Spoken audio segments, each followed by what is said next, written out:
Hi, ಎಲ್ಲರಿಗೂ ಪ್ರೀತಿಯ ಸ್ವಾಗತ. ಶೀಲಾ ಅನ್ನುವವಳು ಸುಂದರವಾದ ಹೆಂಗಸು. ಶೀಲಾ 12ನೇ ತರಗತಿಯವರೆಗೆ ಮಾತ್ರ ಓದಿದರೂ ಅವಳ ಅಂದ ಚಂದ ಗುಣ ಸೌಂದರ್ಯದಲ್ಲಿ ಯಾವುದೇ ರೀತಿಯ ಕುಂದುಕೊರತೆಗಳಿಲ್ಲದೆ ಲಕ್ಷಣವಾಗಿ ದೇವತೆ ಥರ ಇದ್ದಾಳೆ. ಅವಳ ನಡಿಗೆ, ವಯ್ಯಾರ, ಕಣ್ಣಿನ ನೋಟ, ಹಾಗೆ ನಗುವನ್ನು ನೋಡಲು 2 ಕಣ್ಣುಗಳು ಸಾಲದು. ಅವತ್ತು ಅವಳ ಗಂಡ ತರುಣ್ ಕೆಲಸಕ್ಕೆ ಹೋದ ಮೇಲೆ ತನ್ನ ದಿನನಿತ್ಯದ ಕೆಲಸವನ್ನು ಮಾಡುವುದಕ್ಕೆ ಪ್ರಾರಂಭಿಸಿದಳು. ಅದು ಮಳೆಗಾಲವಾಗಿದ್ದರಿಂದ ಹೊರಗಡೆ ಕಾಂಕ್ರೀಟ್ ಹಾಕಿರುವ ಜಾಗದಲ್ಲಿ ಮಳೆ ನೀರು ಬಿದ್ದು ಹಸಿರು ಬಣ್ಣದ ಪಾಚಿಗಳು ಬೆಳೆದಿದ್ದವು. ಶೀಲಾ ರಾತ್ರಿ ಅಡುಗೆ ಮಾಡಿರುವ ಪಾತ್ರೆಗಳನ್ನು ತೊಳೆಯುವುದಕ್ಕಂತ ಎಲ್ಲ ಪಾತ್ರೆಗಳನ್ನು ಒಟ್ಟಿಗೆ ಹಿಡಿದುಕೊಂಡು ನಿಧಾನವಾಗಿ ನಳ್ಳಿಕಟ್ಟೆಯ ಕಡೆ ಹೋಗುತ್ತಿರುವಾಗ ಹಸಿರು ಬಣ್ಣದ ಪಾಚಿಗಳ ಮೇಲೆ ಕಾಲಿಟ್ಟು ಜಾರಿ ಬಿದ್ದಳು. ಫ್ರೆಂಡ್ಸ್, ನಿಮಗೆ ಗೊತ್ತಿದೆ ಅಲ್ವಾ, ಮಳೆಗಾಲದ ಸಮಯದಲ್ಲಿ ಪಾಚಿ ಕಟ್ಟಿರುವುದರ ಮೇಲೆ ಕಾಲಿಟ್ಟರೆ ಯಾವ ರೀತಿ ಜಾರುತ್ತೆ ಅಂತ. ಅದೇ ರೀತಿಯಲ್ಲಿ ಶೀಲಾ ಕೂಡ ಜಾರಿ ಬಿದ್ದಳು. ಅವಳು ಬಿದ್ದಾಗ ಕೈಯಲ್ಲಿ ಹಿಡಿದುಕೊಂಡಿದ್ದ ಪಾತ್ರೆಗಳು ಮೇಲಕ್ಕೆ ಹಾರಿ ನೆಲಕ್ಕೆ ಬೀಳುವಾಗ ಜೋರಾಗಿ ಶಬ್ದ ಬಂತು. ಅದೇ ಸಮಯದಲ್ಲಿ ಅಮ್ಮ ಅಂತ ಜೋರಾಗಿ ಕೂಗಿದಳು. ಪಾತ್ರೆಗಳ ಶಬ್ದದ ಜೊತೆ ಶೀಲಾ ಕೂಗಿದ್ದ ಶಬ್ದ ಪಕ್ಕದ ಮನೆಯ ರಾಜೇಶನಿಗೆ ಕೇಳಿಸಿತು. ರಾಜೇಶನಿಗೆ ಶೀಲಾ ಅಂದರೆ ತುಂಬಾ ಇಷ್ಟ. ಅವನು ಅವಳ ಮೇಲೆ ಎಷ್ಟು ಪ್ರೀತಿ ಇಟ್ಟುಕೊಂಡಿದ್ದ ಅಂದರೆ ಅವಳಿಗೆ ಸ್ವಲ್ಪವೂ ಕೂಡ ನೋವಾದರೂ ಸಹಿಸಿಕೊಳ್ಳುತ್ತಿರಲಿಲ್ಲ. ಕೆಲವೊಂದು ಸಲ ತರುಣ್ ಮತ್ತು ಶೀಲಾಳ ಮಧ್ಯೆ ಗಲಾಟೆಯಾದಾಗ ರಾಜೇಶನೇ ಹೋಗಿ ತಪ್ಪಿಸುತ್ತಿದ್ದ. ತರುಣ್ ಶೀಲಾಳ ಜೊತೆ ಗಲಾಟೆ ಮಾಡಿದ ಸಮಯದಲ್ಲಿ ರಾಜೇಶನು ಅವಳಿಗೆ ಸಮಾಧಾನ ಮಾಡುತ್ತಾ ಹೇಗಾದರೂ ಮಾಡಿ ಶೀಲಾಳನ್ನು ಒಲಿಸಿಕೊಂಡು ಅರಳಿದ ಹೂವನ್ನು ಕಣ್ಣು ತುಂಬಿಕೊಂಡು ಚೆನ್ನಾಗಿ ಮಾಡಿ ಜಟಕಾ ಗಾಡಿಯಂತೆ ಸವಾರಿ ಮಾಡಿ ದಿನವಿಡೀ ಅನುಭವಿಸಬೇಕಂತ ಸಂಚು ಹಾಕುತ್ತಿದ್ದ. ಆದರೆ ಪ್ರತಿ ಸಾರಿಯೂ ಅವನ ಪ್ರಯತ್ನವೆಲ್ಲವೂ ವಿಫಲವಾಗುತ್ತಿತ್ತು. ಅವತ್ತವಳು ಹಸಿರು ಬಣ್ಣದ ಪಾಚಿಯ ಮೇಲೆ ಕಾಲಿಟ್ಟು ಜಾರಿ ಬಿದ್ದ ಶಬ್ದ ಕೇಳಿದ ತಕ್ಷಣವೇ ಶೀಲಾಳ ಮನೆಗೆ ಓಡಿ ಹೋದಾಗ ಕಾಂಕ್ರೀಟ್ ಹಾಕಿದ ನೆಲದಲ್ಲಿ ಬಿದ್ದುಕೊಂಡು ಕೂಗಾಡುತ್ತಾ ಅಳುತ್ತಿದ್ದಳು. ರಾಜೇಶ್ ಹೋದ ತಕ್ಷಣವೇ ಶೀಲಾಳನ್ನು ಎತ್ತುವುದಕ್ಕೆ ಪ್ರಯತ್ನ ಪಟ್ಟ. ಆದರೆ ಶೀಲಾಳ ಸೊಂಟ ಮತ್ತು ಹಿಂದಿನ ಭಾಗಕ್ಕೆ ಪೆಟ್ಟು ಬಿದ್ದಿದ್ದರಿಂದ ಅವಳಿಗೆ ಏಳುವುದಕ್ಕಾಗುತ್ತಿರಲಿಲ್ಲ. ಅಂಥವಳನ್ನು ಸುಲಭವಾಗಿ ಎತ್ತಿಕೊಳ್ಳುವುದೆಂದರೆ ತಮಾಷೆಯ ಮಾತಲ್ಲ. ಸುತ್ತಮುತ್ತಲು ಯಾರೂ ಸಹ ಇಲ್ಲದ ಕಾರಣ ದಪ್ಪವಾದ ಕೆಲವು ಭಾಗವನ್ನು ಮುಟ್ಟಿ ಸ್ವಲ್ಪ ಮಟ್ಟಿಗೆ ಮಜಾ ತೆಗೆದುಕೊಂಡ. ರಾಜೇಶನಿಗೆ ಶೀಲಾಳ ಮೇಲೆ ಆಸೆ ಇದ್ದಿದ್ದರಿಂದ ಅವನ ಮೈಯಲ್ಲಿರುವ ಶಕ್ತಿಯನ್ನು ತೋಳುಗಳಿಗೆ ಹಾಕಿ ಶೀಲಾಳನ್ನು ಎತ್ತಿಕೊಂಡು ಒಳಗೆ ಹೋಗಿ ಮಲಗಿಸಿದ. ಶೀಲಾಳಿಗೆ ಸೊಂಟ ಮತ್ತು ಹಿಂದಿನ ಭಾಗ ತುಂಬಾ ನೋವಾಗುತ್ತಿತ್ತು. ಆವಾಗ ಅವಳು ರಾಜೇಶನ ಹತ್ತಿರ ನೋವಿನ ಎಣ್ಣೆ ತರುವುದಕ್ಕೆ ಹೇಳಿದಳು. ಶೀಲಾಳ ಮನೆಯಲ್ಲಿ ಎಣ್ಣೆ ಖಾಲಿಯಾಗಿದ್ದರಿಂದ ಅವನ ಮನೆಗೆ ಹೋಗಿ ತೆಗೆದುಕೊಂಡು ಬಂದು ನಾನೇ ಹಚ್ಚುತ್ತೇನೆ ಅಂತ ಹೇಳಿ ತನ್ನ ಕೈಗೆ ಹಚ್ಚಿಕೊಂಡು ನೋವು ಕಡಿಮೆಯಾಗುವ ಹಾಗೆ ಮಸಾಜನ್ನು ಮಾಡಿದ.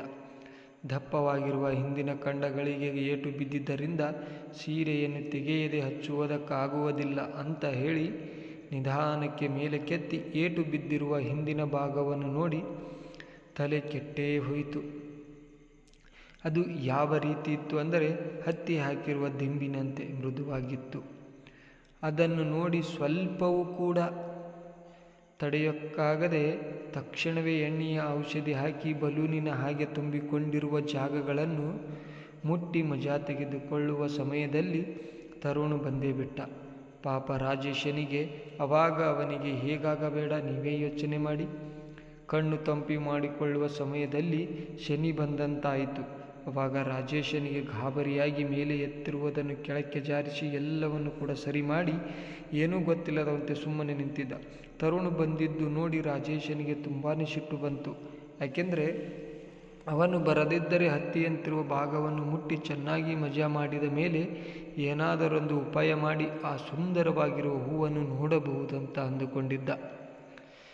ಆದರೆ ತರುಣ್ ಬಂದಿದ್ದಕ್ಕೆ ಅವನ ಆಸೆಗಳೆಲ್ಲ ಮನಸ್ಸಲ್ಲಿ ಮಣ್ಣಾಗಿ ಬಿಟ್ಟಿತು. ರಾಜೇಶನಿಗೆ ಎಷ್ಟು ಹೊಟ್ಟೆ ಉರಿಯುತ್ತಿತ್ತು ಅಂದರೆ ಮನಸ್ಸಿನಲ್ಲೇ ಇವನು ಯಾಕಾದರೂ ಬಂದನು ಅಂತ ಅವನಷ್ಟಕ್ಕೆ ಬಾಯಿಗೆ ಬಂದಂತೆ ಬೈಯುತ್ತಿದ್ದ. ಫ್ರೆಂಡ್ಸ್, ನೀವು ಕೂಡ ಹೀಗೆ ಬೈತಾ ಇದ್ರಾ ಅಲ್ವಾ? ತರುಣ್ ಆಫೀಸ್ ಫೈಲ್ಗಳನ್ನು ಮನೆಯಲ್ಲೇ ಬಿಟ್ಟು ಹೋಗಿದ್ದರಿಂದ ಮನೆಗೆ ಬಂದಿದ್ದು. ಆವಾಗ ರಾಜೇಶನು ಬಂದಿದ್ದನ್ನು ನೋಡಿ ಯಾಕೆ ಏನಾಯಿತು ಅಂತ ಕೇಳಿದ. ಆವಾಗ ರಾಜೇಶ್ ಹೇಳಿದ, ಶೀಲಾ ಆಂಟಿ ಹಸಿರು ಬಣ್ಣದ ಪಾಚಿಯ ಮೇಲೆ ಕಾಲಿಟ್ಟು ಜಾರಿ ಬಿದ್ದಿದ್ದಾರೆ. ಅವರಿಗೆ ತುಂಬಾ ನೋವಾಗಿದೆ. ಹಾಗಾಗಿ ನಮ್ಮ ಮನೆಯಲ್ಲಿರುವ ನೋವಿನ ಔಷಧಿಯನ್ನು ತೆಗೆದುಕೊಂಡು ಬಂದೆ ಅಂತ ಹೇಳಿದ. ನಂತರ ತರುಣ್ ಒಳಗಡೆ ಹೋಗಿ ಶೀಲಾಳನ್ನು ವಿಚಾರಿಸಿದ. ಆವಾಗ ಶೀಲಾ, ನನಗೆ ತುಂಬ ನೋವಾಗುತ್ತಿದೆ, ಆಸ್ಪತ್ರೆಗೆ ಕರೆದುಕೊಂಡು ಹೋಗಿ ಅಂತ ಹೇಳಿದಳು. ತರುಣ್ ಮಾತ್ರ ಕೆಲಸದಲ್ಲಿ ತುಂಬಾ ಗಡಿಬಿಡಿಯಲ್ಲಿದ್ದ. ಹಾಗಾಗಿ ಆಟೋ ರಿಕ್ಷಾದವನಿಗೆ ಕರೆ ಮಾಡಿ ಮನೆಗೆ ಬರುವುದಕ್ಕೆ ಹೇಳಿ ರಾಜೇಶನ ಹತ್ತಿರ ಹಣವನ್ನು ಕೊಟ್ಟು ಅವಳನ್ನು ಆಸ್ಪತ್ರೆಗೆ ಕರೆದುಕೊಂಡು ಹೋಗಿ ಬರುತ್ತೀಯಾ, ನನಗೆ ತುಂಬ ಕೆಲಸವಿದೆ, ಬರೋದು ರಾತ್ರಿ ಆಗುತ್ತೆ ಅಂತ ಹೇಳಿದ. ಅದಕ್ಕೆ ರಾಜೇಶ್, ಪರವಾಗಿಲ್ಲ, ಅವಳನ್ನು ನಾನೇ ಆಸ್ಪತ್ರೆಗೆ ಕರೆದುಕೊಂಡು ಹೋಗಿ ಬರುತ್ತೇನೆ, ನೀವೇನು ಚಿಂತೆ ಮಾಡಬೇಡಿ, ನೀವು ಬರುವವರೆಗೆ ಶೀಲಾ ಆಂಟಿಯನ್ನು ನಾನೇ ಚೆನ್ನಾಗಿ ನೋಡಿಕೊಳ್ಳುತ್ತೇನೆ ಅಂತ ಹೇಳಿ ಆಸ್ಪತ್ರೆಗೆ ಕರೆದುಕೊಂಡು ಹೋಗಿ ಬಂದ. ವೈದ್ಯರು ಮಾತ್ರೆಯ ಜೊತೆಗೆ ಏಟಾಗಿರುವ ಜಾಗಕ್ಕೆ ಹಚ್ಚುವುದಕ್ಕಂತ ಕ್ರೀಮ್ ರೀತಿಯ ಔಷಧಿಯನ್ನು ಕೊಟ್ಟಿದ್ದರು. ರಾಜೇಶನು ಶೀಲಾಳಿಗೆ ಮಲಗುವುದಕ್ಕೆ ಹೇಳಿ ಅವನೇ ಅಡುಗೆಯನ್ನು ಮಾಡಿದ.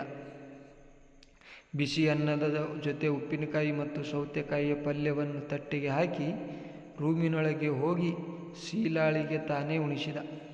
ಆವಾಗ ಶೀಲಾ, ನಿನಗೆ ತೊಂದರೆ ಕೊಡುವುದಕ್ಕೆ ನನಗೆ ಇಷ್ಟ ಇಲ್ಲ ಕಣೋ, ನೀನು ಮನೆಗೆ ಹೋಗಿ ಓದಿಕೊ, ಇಲ್ಲಿ ಎಲ್ಲವನ್ನು ನಾನೇ ನೋಡಿಕೊಳ್ಳುತ್ತೇನೆ ಅಂತ ಹೇಳಿದಳು. ಆದರೆ ರಾಜೇಶ್ ಬಿಡಬೇಕಲ್ಲ, ಅವನು ಹೇಗಾದರೂ ಮಾಡಿ ನೆಪವನ್ನು ಹೇಳಿ ಮುದ್ದಾಗಿರುವ ಹೂವನ್ನು ಕಣ್ಣಾರೆ ತುಂಬಿಕೊಂಡು ಅದರ ಪರಿಮಳದ ಜೊತೆಗೆ ರಸಭರಿತವಾದ ದ್ರವ್ಯವನ್ನು ಸವಿಯಬೇಕೆಂದು ಉಪಾಯ ಮಾಡಿ ಊಟವನ್ನು ಉಣಿಸಿದ. ನಂತರ ತಟ್ಟೆಯನ್ನು ತೊಳೆದು ಅವನೇ ಮಾತ್ರೆಯನ್ನು ಕೊಟ್ಟು ನೀರನ್ನು ಕುಡಿಸಿ ಮಲಗಿಸಿದ. ನಂತರ ಏಟು ಬಿದ್ದಿರುವ ಜಾಗಕ್ಕೆ ಹಚ್ಚುವುದಕ್ಕಂತ ಕೊಟ್ಟಿದ್ದ ಔಷಧಿಯನ್ನು ತಾನೇ ಹಚ್ಚುತ್ತೇನೆ ಅಂತ ಹೇಳಿದ.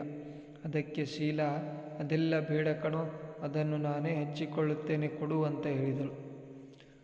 ಆದರೆ ರಾಜೇಶ್ ಮಾತ್ರ ಅದೆಲ್ಲ ಆಗೋದಿಲ್ಲ, ಇದನ್ನು ನಾನೇ ಹಚ್ಚಬೇಕು ಅಂತ ಹೇಳಿ ಹಠ ಮಾಡಿದ. ಅದಕ್ಕೆ ಶೀಲಾ, ಅದು ಹಾಗಲ್ಲ ಕಣೋ, ನೀನು ಆ ಭಾಗಗಳನ್ನು ನೋಡಿದರೆ ನನಗೆ ತುಂಬ ನಾಚಿಕೆಯಾಗುತ್ತೆ ಅಂತ ಹೇಳಿದಳು. ಅದಕ್ಕೆ ರಾಜೇಶ್, ಏನೂ ಆಗಲ್ಲ, ನೀವು ಸುಮ್ಮನಿರಿ ಅಂತ ಹೇಳಿ ಲಂಗವನ್ನೆತ್ತಲು ಹೋದಾಗ ರಾಜೇಶನ ಅಮ್ಮ ರಾಜೇಶನನ್ನು ಕರೆಯುತ್ತಾ ಶೀಲಾಳ ಮನೆಗೆ ಬಂದಳು. ಆವಾಗ ರಾಜೇಶನಿಗೆ ತುಂಬಾ ಸಿಟ್ಟು ಬಂತು. ಅವಳು ಬಂದವಳೆ ಒಳಗಡೆ ಹೋಗಿ ಶೀಲಾಳನ್ನು ವಿಚಾರಿಸಿದಳು. ಶೀಲಾಳಿಗೆ ಪೆಟ್ಟಾಗಿರುವುದು ನೋಡಿ ಸುಮಾಳಿಗೆ ತುಂಬಾ ಬೇಜಾರಾಯಿತು. ಹೀಗೆ ಶೀಲಾಳ ಜೊತೆ ಸ್ವಲ್ಪ ಹೊತ್ತು ಮಾತನಾಡಿ ನಾನಿನ್ನು ಬರುತ್ತೇನೆ ಅಂತ ಹೇಳಿ ರಾಜೇಶನ ಹತ್ತಿರ ಮನೆಗೆ ಬರೋದಕ್ಕೆ ಹೇಳಿದಳು. ಆವಾಗ ಅವನು, ಅಮ್ಮ, ನಾನು ಸ್ವಲ್ಪ ಹೊತ್ತು ಇಲ್ಲೇ ಇರುತ್ತೇನೆ, ಅವರನ್ನು ಇಲ್ಲಿ ನೋಡಿಕೊಳ್ಳುವವರು ಯಾರೂ ಇಲ್ಲ ಅಂತ ಹೇಳುತ್ತಾನೆ. ಅದಕ್ಕೆ ಸುಮ, ಸರಿ ಮಗನೇ ಅಂತ ಹೇಳಿ ಮನೆಗೆ ಹೋದಳು. ಬೇರೆ ಯಾರು ಕೂಡ ಬಂದು ತೊಂದರೆ ಕೊಡುವುದು ಬೇಡ ಅಂತ ತಕ್ಷಣವೇ ಮನೆಯ ಬಾಗಿಲನ್ನು ಹಾಕಿ ಒಳಗೆ ಹೋಗಿ ಶೀಲಾಳ ಹತ್ತಿರ ಇದನ್ನು ಹಚ್ಚಿ ಸ್ವಲ್ಪ ಹೊತ್ತು ಮಸಾಜನ್ನು ಮಾಡುತ್ತೇನೆ ಅಂತ ಹೇಳಿದ. ಅದಕ್ಕೆ ಶೀಲಾ ಸರಿ ಅಂತ ತಲೆಯಾಡಿಸಿದಳು. ಶೀಲಾಳಿಗೆ ಅಂತಹ ಸಮಯದಲ್ಲಿ ತರುಣ್ ತನ್ನನ್ನು ಬಿಟ್ಟು ಕೆಲಸಕ್ಕೆ ಹೋಗಿರುವುದು ಬೇಜಾರಾಗಿತ್ತು ನಿಜ. ಆದರೆ ರಾಜೇಶನು ತೋರಿಸುತ್ತಿರುವ ಪ್ರೀತಿಯನ್ನು ನೋಡಿ ಕರಗಿ ನೀರಾಗಿ ಹೋದಳು. ರಾಜೇಶನಿಗಂತೂ ಯಾವಾಗ ಮುದ್ದು ಮುದ್ದಾದ ಹೂವು ಮತ್ತು ಹಣ್ಣನ್ನು ನೋಡುವುದಂತ ಆಶೆಯಾಗುತ್ತಿತ್ತು. ಆದರೆ ಆತುರ ಪಟ್ಟರೆ ಅವಳ ಮೇಲಿರುವ ಆಶೆಯಿಂದ ಸೇವೆ ಮಾಡುತ್ತಿರುವುದು ಅಂತ ಗೊತ್ತಾಗುತ್ತೆ ಅಂದುಕೊಂಡು ಶೀಲಾಳ ಅನುಮತಿಯನ್ನು ಪಡೆದು ಲಂಗವನ್ನು ಎತ್ತಿ ಏಟು ಬಿದ್ದ ಜಾಗವನ್ನು ಕಣ್ಣು ತುಂಬಿಕೊಂಡು ಮದ್ದನ್ನು ಹಚ್ಚಿ ಮಜಾ ತೆಗೆದುಕೊಳ್ಳುತ್ತಲೇ ಒಳಗಿರುವುದನ್ನು ಕೆಳಗಡೆ ಎಳೆದಾಗ ಸುಂದರವಾದ ತೋಟ ಅಥವಾ ಮೈದಾನಗಳಲ್ಲಿ ಬೆಳೆದಿರುವ ಹುಲ್ಲುಗಳ ರೀತಿಯ ನವಿರಾದ ಹುಲ್ಲುಗಳು ಕಾಣಿಸಿದ.